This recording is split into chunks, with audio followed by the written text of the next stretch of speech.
شيكا ليه أكتر من 19 بطولة متنوعة بين بطولات أفريقية ومحلية مع الزمالك. أعتقد أحسن فتراته في آخر 6 7 سنين. توجها أخيرا بالكونفدرالية، وكان قبلها 2 دوري وكاس و...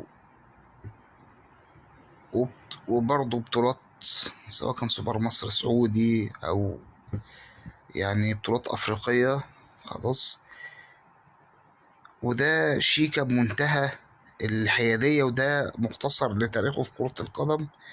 بصوا يا جماعة، شيكا كان حاجتين: شوية حظ مع كابتن حسن بالذات، زائد المنتاليتي، الدماغ. دي المشكلة.